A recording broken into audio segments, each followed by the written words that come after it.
말씀 나누도록 하겠습니다. 말씀은 히브리서 5장 1절부터 10절까지의 말씀입니다. 제목은 용납과 순종의 대제사장이라는 제목으로 같이 말씀 나누도록 하겠습니다. 히브리서 5장 1절부터 10절까지의 말씀 같이 읽어보겠습니다. 시작. 대제사장마다 5장 1절부터 내가 넘겨요? 10절. 안 넘겼어? 안 넘겼어? 이제 됐어? 네. 딱 자르고. 잠깐. 같이 읽어보겠습니다. 시작. 대제사장마다 사람 가운데서 택한 자이므로 하나님께 속한 일에 사람을 위하여 예물과 속죄하는 제사를 드리게 하나니, 그가 무식하고 미혹된 자를 능히 용납할 수 있는 것은 자기도 연약에 휩싸여 있습니다. 그러므로 백성을 위하여 속죄제를 드린 것 같이 또한 자신을 위하여도 드리는 것이 마땅하니라.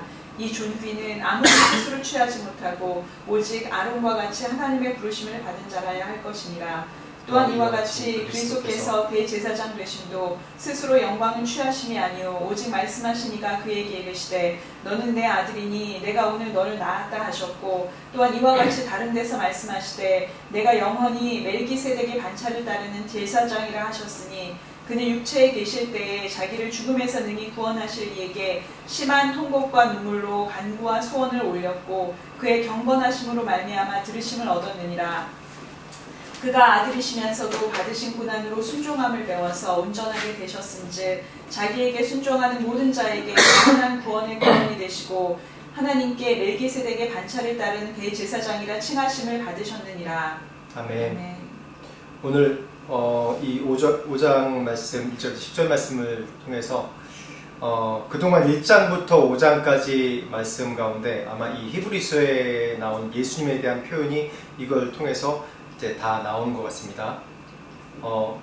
이 대제사장이라는 그런 큰 예수님에 대해서 지난 4장 말씀에 큰 대제사장이라는 그런 또 명칭으로 또 예수님에 대해서 그 이스라엘을 구원할 자이시고 어떻게 그 고난을 통하시고 그런 것들을 또 나눴듯이 오늘 이 큰 대제사장이 인간 제사장과 무엇이 다른지, 그 유대인들에게는 유대인으로서 그리스도인들에게는 그리스도로 개종한 자들에게는 지금 이 히브리서 전체 배경 말씀에 혼란 가운데 있고 고난과 핍박 가운데 있습니다.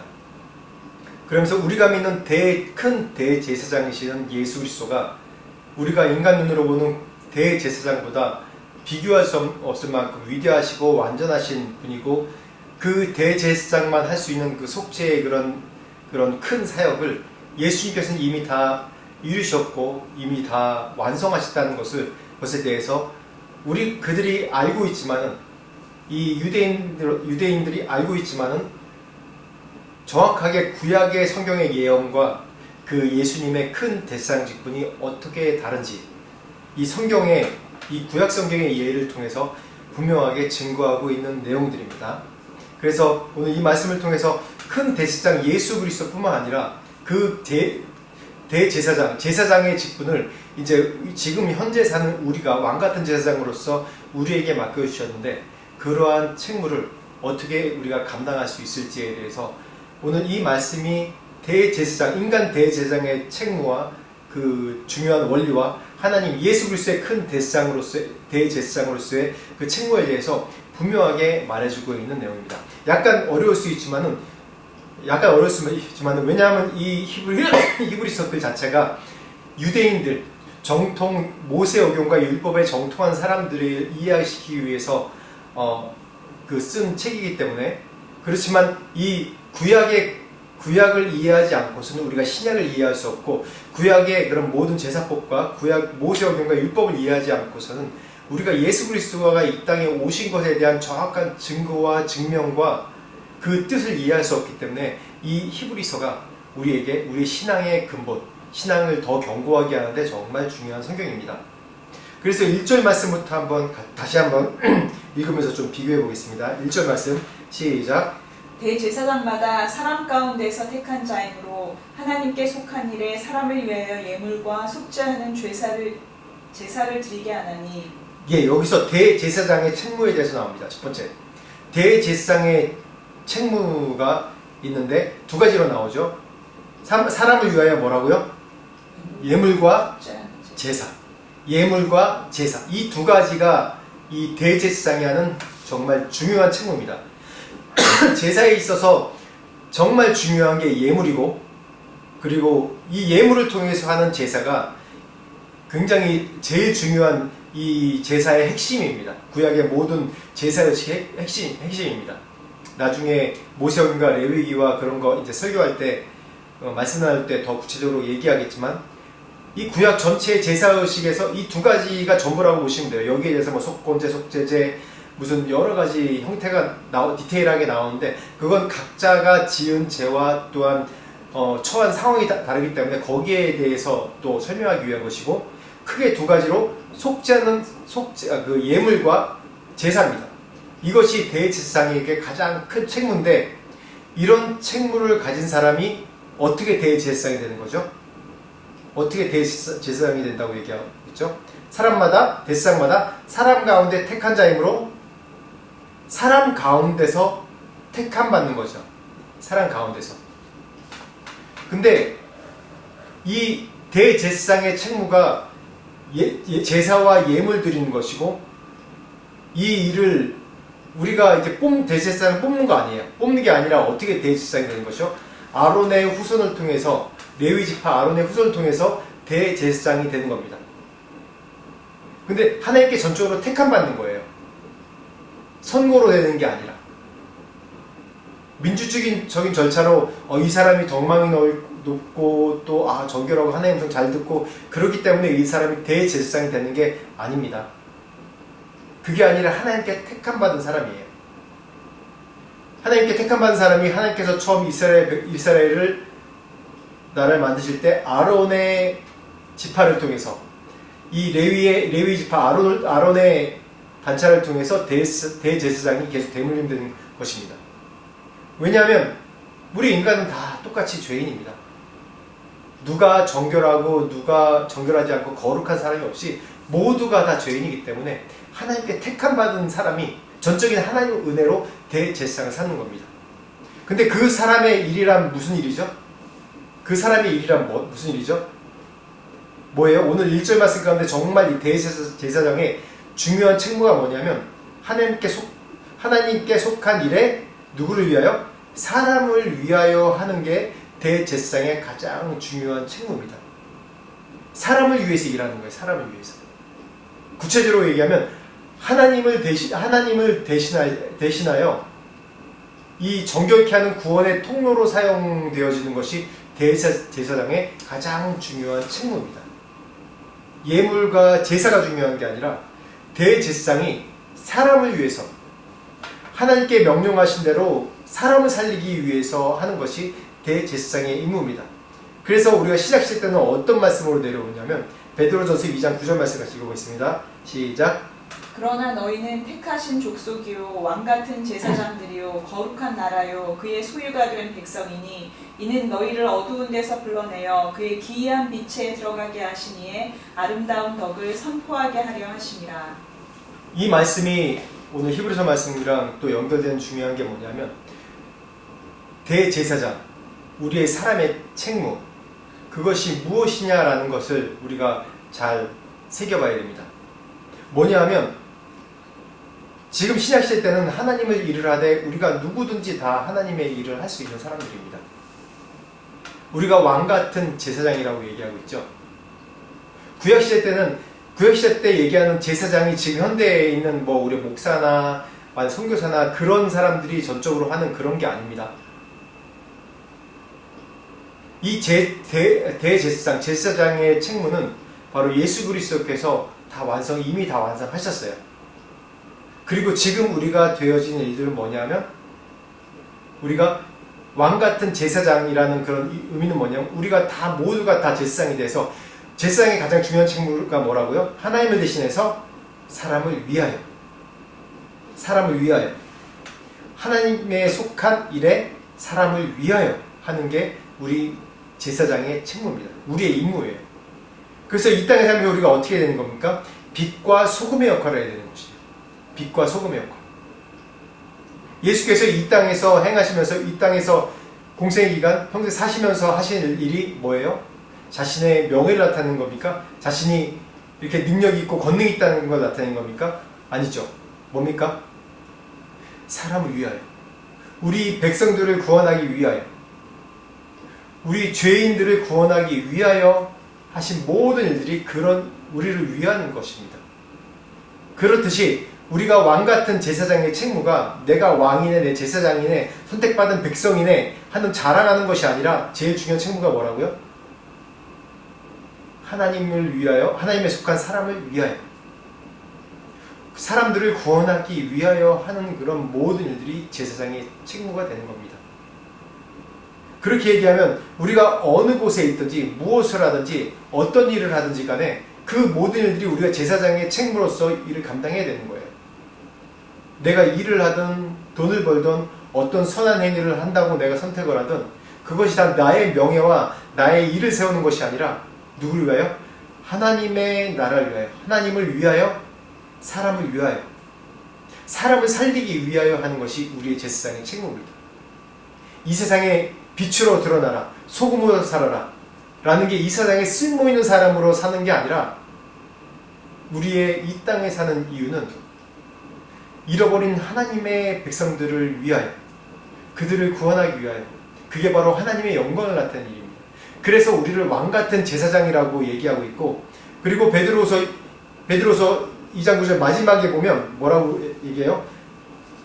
너희를 어두운 데서 불러내어 그의 기이한 빛에 들어가게 하신 하나님 이의 아름다운 덕을 선포하게 하려 하심이라 라고 얘기하고 있습니다. 그게 우리의 임무예요. 왕같은 제사장의 임무예요. 왕같은 제사장은 지위가 아니라 섬김의 직분인 거예요. 그래서 어둠 가운데 우리가 어둠 가운데 불러내서 빛 가운데 들어온 것처럼 많은 하나님의 잃어버린 백성들을 어둠 가운데서 불러내어 기이한 빛에 들어가게 하는 게 우리의 왕같은 제사장의 책무입니다. 구약의 대제사장이 그랬죠. 그 백성들 대신해서 어떻게 죄를 대신해서 그 절기에 맞춰서 그런 대속죄일에 모든 죄를 2절 말씀 같이 읽어보겠습니다. 2절 말씀 시작. 그가 무식하고 미혹된 자를 능히 용납할 수 있는 것은 자기도 연약에 휩싸여 있음이라. 이 제사장에 대해서 가장 중요한 그 덕목 중에 하나가 제사장의 자격, 갖춰야 될 자격 중에 중요한 것 중에 하나가 오늘 제목에도 나와 있듯이 용납과 순종입니다. 그 첫 번째 용납에 대해서 나옵니다.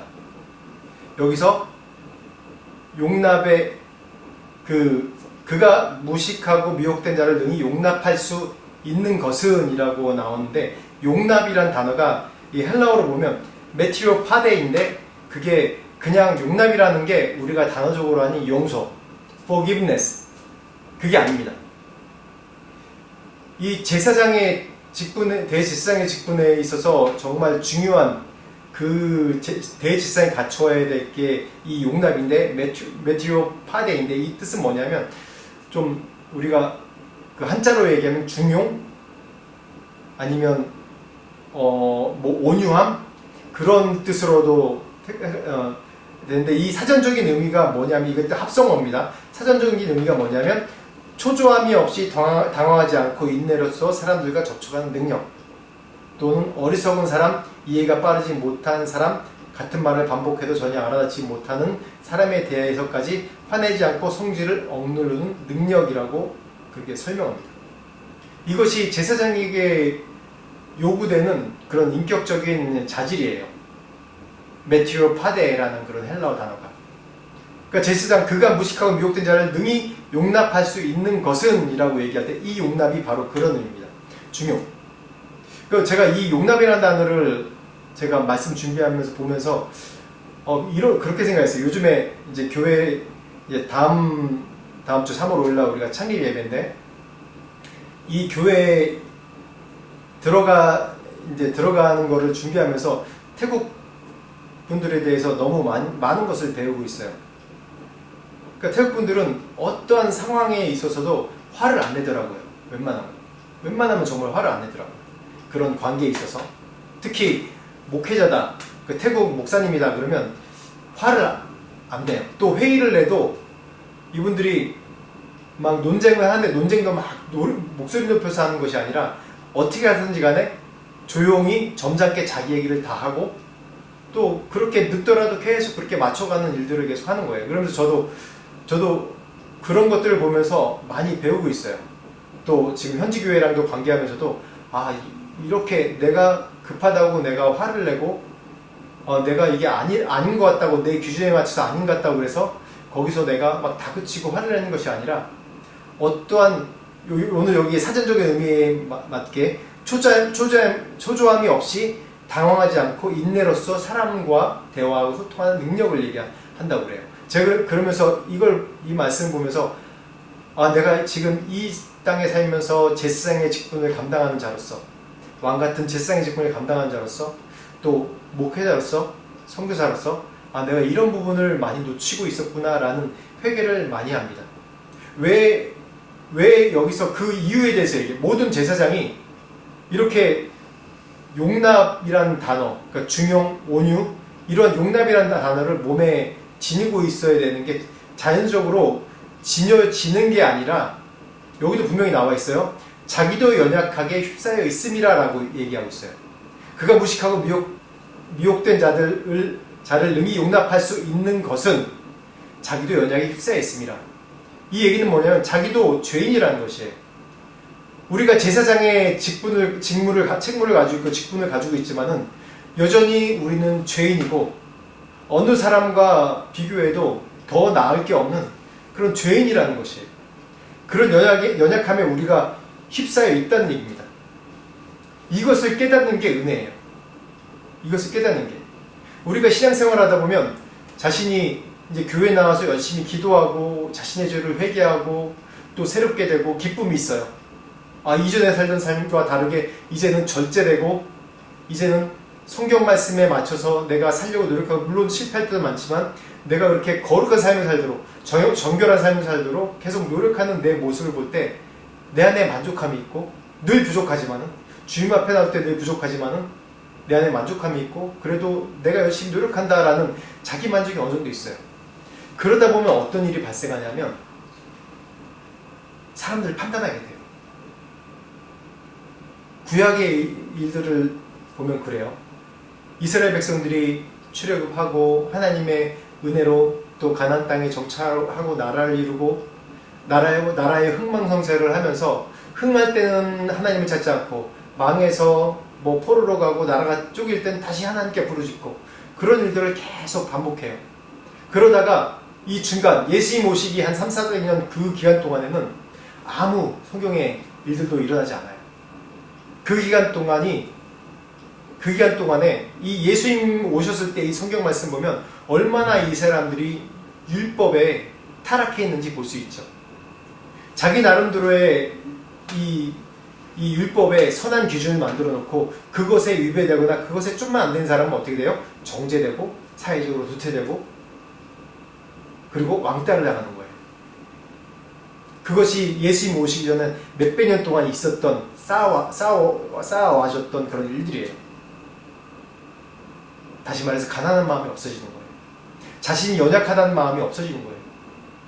내가 제사장이지만은 내가 선택된 백성이지만은 내가 저들과 다르다는 생각을 갖는 거예요.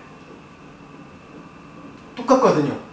다만 제사장이 내가 스스로 선출되거나 내가 스스로 잘 돼가지고 업적이 있어야 되는 것이 아니라 제가 말씀 초반에 얘기했듯이 하나님께 선택받은 거예요. 인간적으로 얘기하면 어디 지파로 잘 태어나가지고 어느 자손으로 잘 태어나가지고 자격도 안 되는데 그냥 된 거예요. 그런데 우리 가운데 예수 그리스도를 만나고 선택된 백성이 되고 내가 죄를 회개하고 주님 앞에 거룩한 삶을 살면서 늘 내 안에 거룩함이 회복되는 것을 경험하면 경험할수록 다른 사람은 천시하고 예수 믿지 않거나 또한 교회 내에서도 내가 믿음 생활 올바르게 하지 않는 사람에 대해서 약간 내가 우월감을 느끼고 그럴 때 우리가 제사장 직분을 감당할 수 있는 것이 안 됩니다.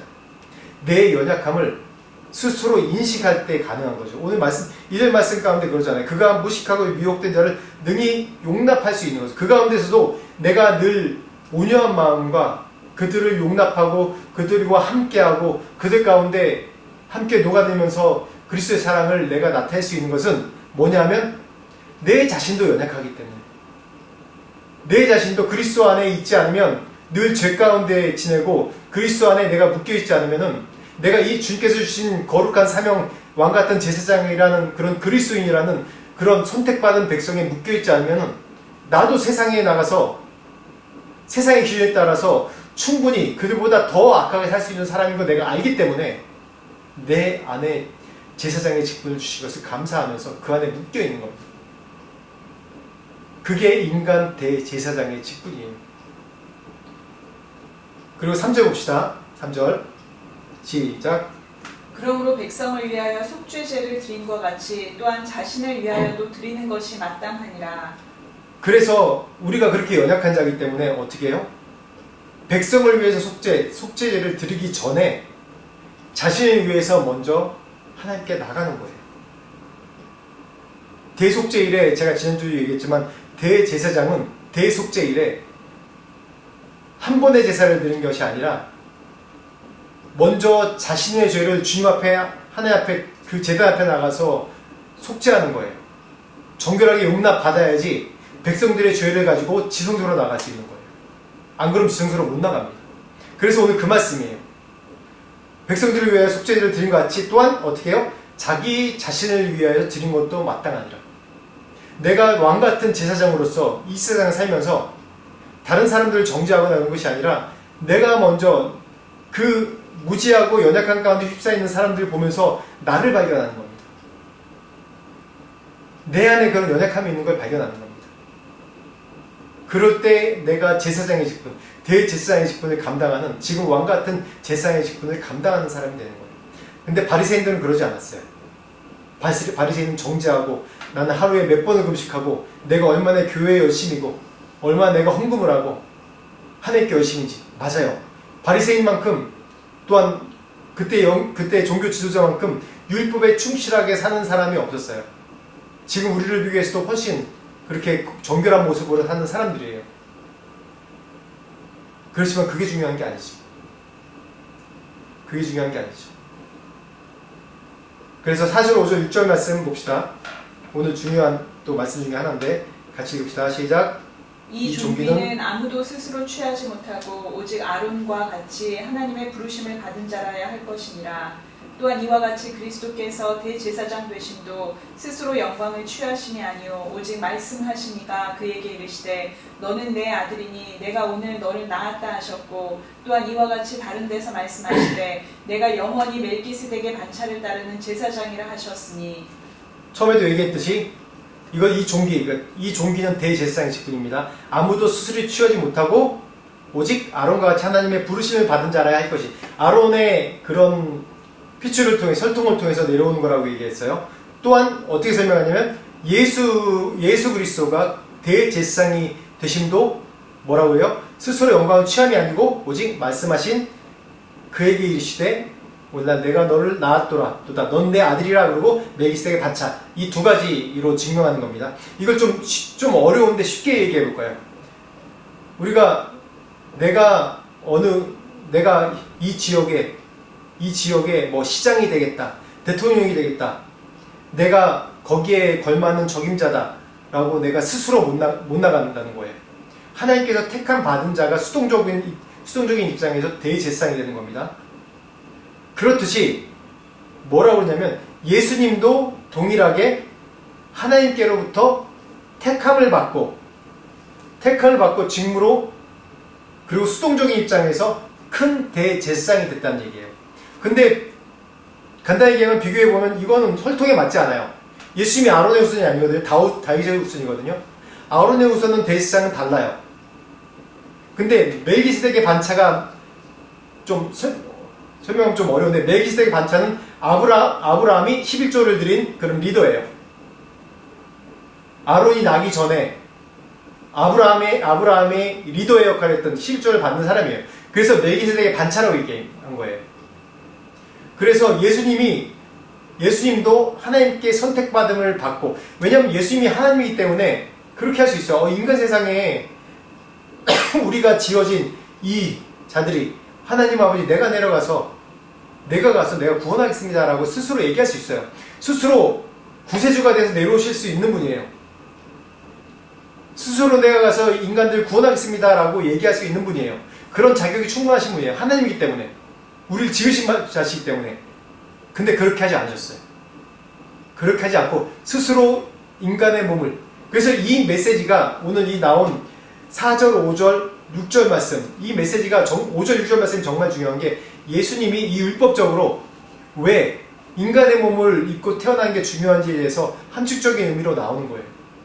스스로 제사장이 될 수 있지만 그렇지 않고 하나님이 스스로 제정해 주신 그런 하나님께 택함받은 인간 사회에서 아론의 그런 후손들을 통해서 대제사장이 된 것처럼, 이 예수님도 하나님께 택함받은 그런 후손으로서, 죄가 없는 완벽한 인간의 후손으로서 큰 대제사장이 된다는 그런 증명의 말씀입니다. 그래서 이 말씀이 너는 내 아들이라 라는 말씀이 시편 2편 7편에 나오는데 한번 봅시다. 시작. 내가 여호와의 명령을 전하노라. 여호와께서 내게 이르시되 너는 내 아들이라. 오늘 내가 너를 낳았도다. 네, 여기서 그렇게 나와있죠. 우리가 찬양에도 나왔듯이 너는 내 아들이라. 오늘 내가 너를 낳았도다 라고 얘기합니다. 이 얘기가 낳았다라는, 우리 출산에 보통 심하지 않습니까? 우리 남자들은 잘 모르는데 저는 옆에서 이제 출산을 같이 이제 지켜봤기 때문에 얼마나 심한 고통인지 정말 내 뼛속까지 느낄 수 없지만 정말 심한 고통이라는 것을 알아요. 예수님도 이 땅에 오실 때, 하나님께서 이 땅에 보내실 때, 예수께서 이 땅에 생명으로 오실 때 그냥 편하게 오신 것이 아니에요. 고통 중에서 이 땅에 태어나신 겁니다. 또 스스로 고통 가운데서 이 땅에서 자라나셨고요. 그걸 얘기하는 겁니다. 그래서 너는 내 아들이라. 오늘 내가 너를 낳았도다 라는 얘기는 내가 그냥 거저된 게 아니라 하나님의 신음하는 고통 가운데 우리 인간을 우리를 구원하시기 위해서 예수 그리스도를 보내시는 그런 큰 결단을 하셨다는 거예요. 또한 오늘 또 인용된 말씀인데, 오늘 7절 말씀 인용된 말씀입니다. 시편 110편 1절에서 4절 말씀입니다. 시작. 여호와께서 내 주에게 말씀하시기를 내가 내 원수들로 내 발판이 되게 하기까지 너는 내 오른쪽에 앉아 있으라 하셨도다. 여호와께서 시온에서부터 주의 권능의 규를 내보내시리니 주는 원수들 중에서 다스리소서.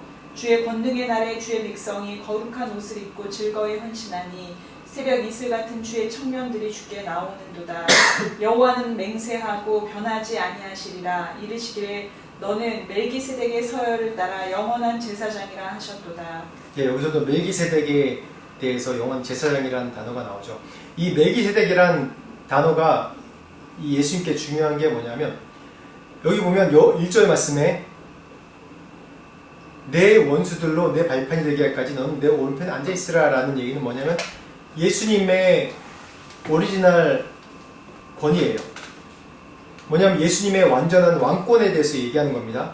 이 세상을 통치하고 심판하고 영광 받으시는 그런 하나님의 보좌에 있으시는 그런 영원한 왕권에 대해서 얘기하는 겁니다. 하나님 예수 그리스도의 신성에 대해서 얘기하는 겁니다. 그리고 오늘 여호와의 맹세를 변치 않고 4절 말씀에 너는 멜기세덱의 서열을 따라 영원한 제사장이라 하셨도다. 10회에 나오는 얘기입니다. 신약에 나온 얘기가 아니에요. 멜기세덱의 서열을 따라 영원한 제사장이라 하셨도다 라고 얘기하고 있습니다. 이 멜기세덱의 서열은 뭐냐면 중요한, 이 땅에서 완전한 대제사장을 얘기하는 거예요. 아론은 아브라함 이후의 세대입니다. 아브라함 이후의 세대예요. 아론의 조상이 아브라함이에요. 지금 시대는 그 레위 지파, 아론의 반차를 따라서 제사장, 대제사장이 되는 겁니다. 근데 그거보다 더 조상이 누구냐면 아브라함이에요. 아브라함이 섬겼던 제사장이 누구예요? 멜기세덱이에요. 자신의 예물 11조를 드린 제사장이 멜기세덱이에요. 그분의 차수를 따라서, 그분의 족보를 따라서 내려온 것이 예수 그리스도라는 거예요. 여기에서 얘기하면 또 구약에 여러 가지 얘기가 나옵니다.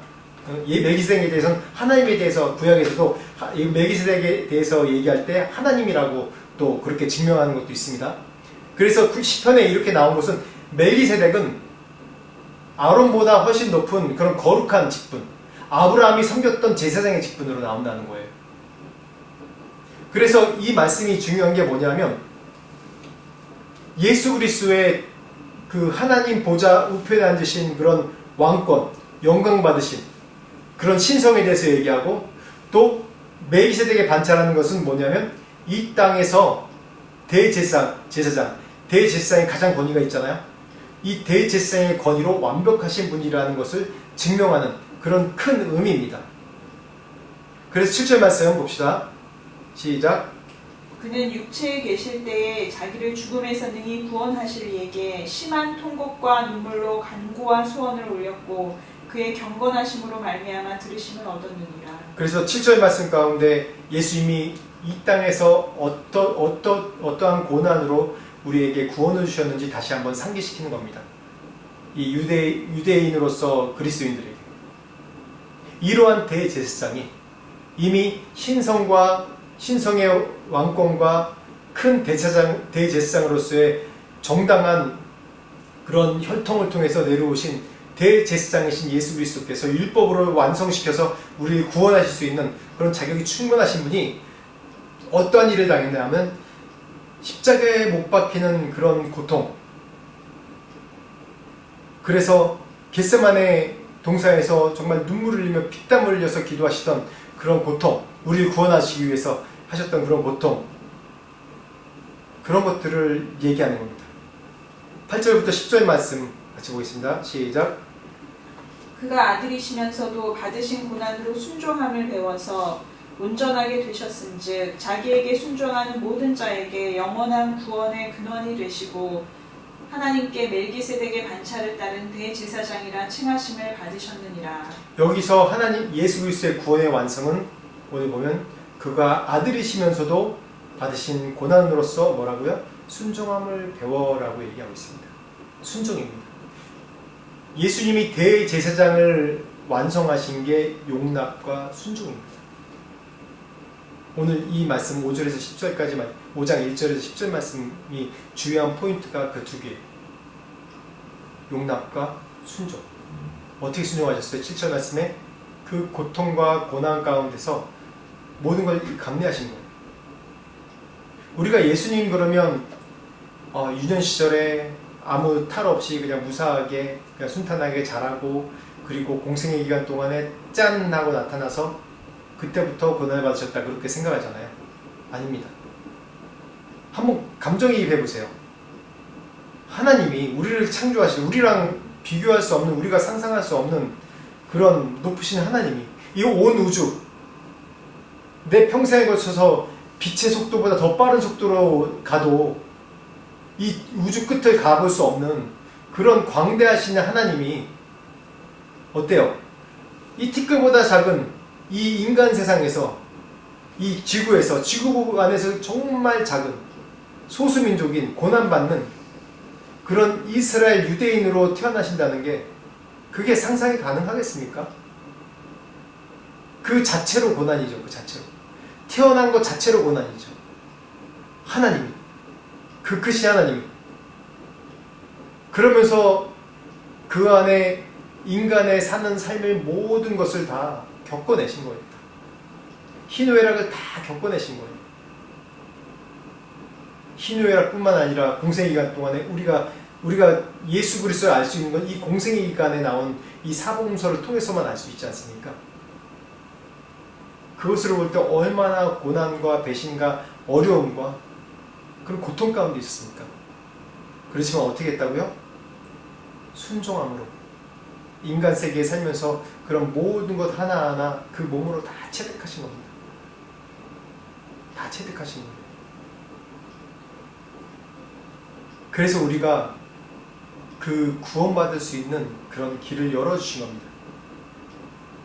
그래서 그 순종, 9절 말씀에 자기에게 순종하는 모든 자에게 영원한 구원의 근원이 되시고 라고 얘기합니다. 그래서 십자가의 구원의 완성을 통해서 예수 그리스도를 따르고 그 순종함을 따르는 모든 자들에게 구원의 근원이 되셨다는 겁니다. 구원에는 이미 예수 그리스도가 이 땅에서 구원에 완성하셨고요. 십자가에. 지금 우리가 그 구원에 우리가 들어가는 거고요. 그리고 장차 예수 그리스도가 오실 때 그때 구원의 완성이 일어나는 겁니다. 구원은 진행형입니다. 그래서 예수 그리스도의 온전하심을 본받아서 이 땅에서 온전하시게 행하셨던 것처럼 우리가 그 본을 따라서 따라가는 거예요.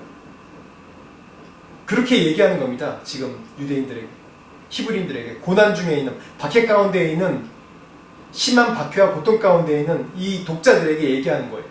너희가 심한 고난과 박해와 어려움과 정말 죽을 것 같은 어려움이 있지만은 어떻게 하라고요? 순종함으로.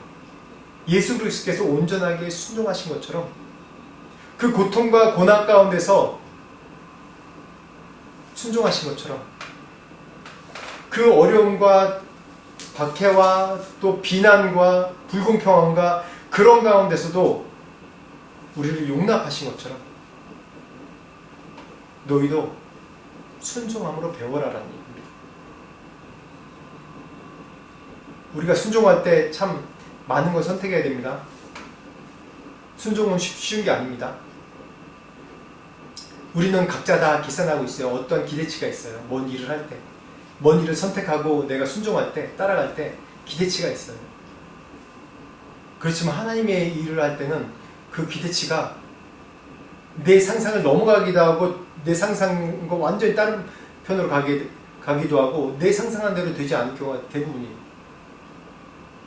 왜냐? 하나님은 더 좋은 것을 주신 분이기 때문에. 그것 때문에 우리는 함부로 순종의 결정을 못 내립니다.